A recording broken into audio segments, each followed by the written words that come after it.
është shprishur shumë vende. Nuk ke garanci fare. Unë dhe një farë vendi vetë më pushuj, për të pirë, plovishti thonë, edhe prapë në një vend, ka shkarë, do dhe muri si shpen me rjetë teli, ka shkarë sa zbije. Një vit inaugurimesh. Si mendoni se ka gjithë këto problematika ky aks? Duke qenë se nuk ka vetëm në një vend, po në shumë vende të tjera ka probleme me rrëshqitjen e dherave, burve, shpatin e malit. Cilësi e punës, asgjë tjetër. Cilësi e dobët. Cilësi e dobët, se kjo natyrë ka qenë, kjo rrugë ka qenë e pashtruar, ka qenë fare, po asnjëherë nuk bllokhohesh.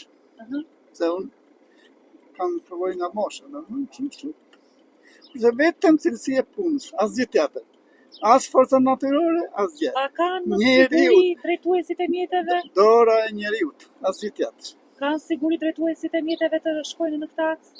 Po si pas kanë siguri, se në sa vende është qa fare, ose po të shikosh poshtë të Lozhanit, akoma më keq.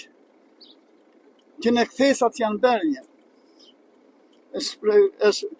Për disa ura, për disa tunele, është bërë e pa kalueshme.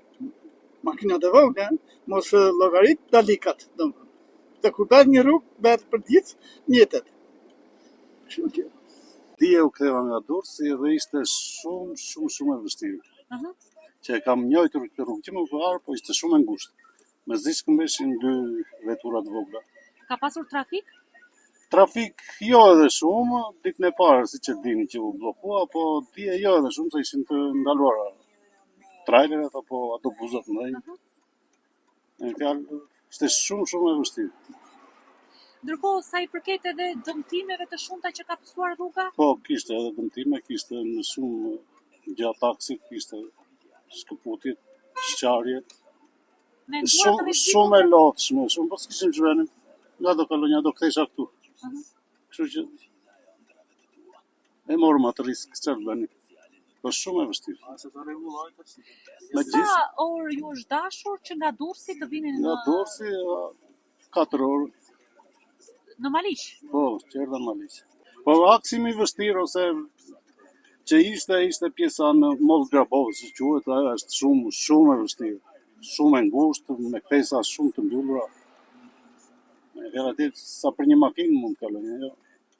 Tek pjesa që është e dëmtuar, a vjet në rrezik jeta e drejtuesve të mjeteve si po, ishte shumë e ngushtë në disa vende, ishte shumë ngushtë, duhet të ishte fare avashe, kupton? Po për njerëz që nuk e njohin si rrugë? Akoma më vështirë, unë kam kaluar pa u rregulluar kjo rrugë, edhe e di, edhe njoh këtë rrugë, po për njerëz që se njohin ishte shumë problematike. Po të flasim për standardin e punimeve? E pra të pjesë, se dimës... Ju me syrën tuaj të lirë që shikoni më shumë. Kishte shumë shkarje të vendit, asfalti deformuar, i devijuar, i qarë, kishte shumë lëvizje.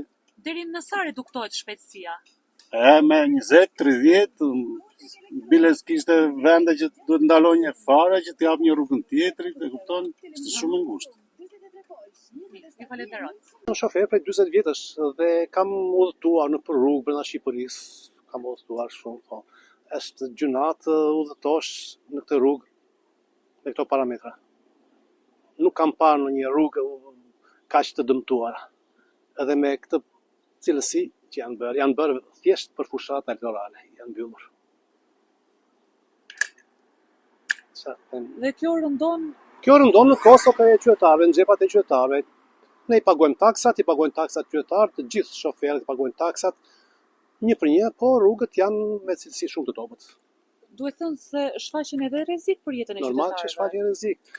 Rreziku pa këto ditë që kalonte ma unë vinte nga Gramshi, këteja rrezik i madh është. Rrezik i madh është e pa tolerueshme kjo gjë, është e pa tolerueshme dhe nuk mundet. E vështirë, shumë e vështirë. Për fat mirë unë kam punuar të rrugën këte, në hidrocentrali Moglicës. Dhe rruga është shumë e vështirë. Është e vështirë me vetura dhe akoma më keq me kamionat. Plus që rruga nuk është me parametrat, e shtrohen me parametrat e saj, si shtrohen rrugët internacionale. Janë rrugë fshati. Po vjen keq të pa rrugë fshati. Vështirësohet rruga shumë. Me kamionat po e po. Tash kjo u bë si e modës se ne po shkojmë rrugët të ndërtuara, betonet janë pa standard dhe pa cilësinë e duhur. Do flas për ekurin, jo të përdor, jo të vën me parametrat ekuri siç duhet. Si çfarë them unë, Si vetëm rruga është shtruar asfalt, vetëm është nxirr rruga kaq. Nuk kanë bërë rrugët me cilësi të mirë. ka kushtuar 1.4 Po miliard. normal që kanë ngushtuar, tenderat bëjnë punën e tyre. Ndërkohë, të pyes pak, duke qenë se ju keni punuar dhe në zonën e Moglicës, sa i duhet një drejtuesi nga Korça për të shkuar drejt Tiranës apo edhe Anasjelltas? Duke pasur parasysh edhe dëmtimin e rrugës, por edhe reduktimin e shpejtësisë për shkak edhe të kthesave të shumta apo. Në fakt sot duhet të ishin disa rrugë për të shkuar në Tiranë. Përveç rrugës kryesore që është rruga Korçë-Pogradec Tiranë, duhet ishte edhe rruga për shembull kjo që lidh Moglicën e Gramshin. Por është shumë e vështirë, pas çfarë përpara shumë e vështirë. Duhet shumë kohë të vesh nga Korça në Elbasan, duhet është shumë e vështirë. Rruga shumë e vështirë. Domethënë kushdo që e merr iniciativë për të vajtur, sidomos tash një për kamionet e mëdha me tonazh të madh, është shumë e vështirë.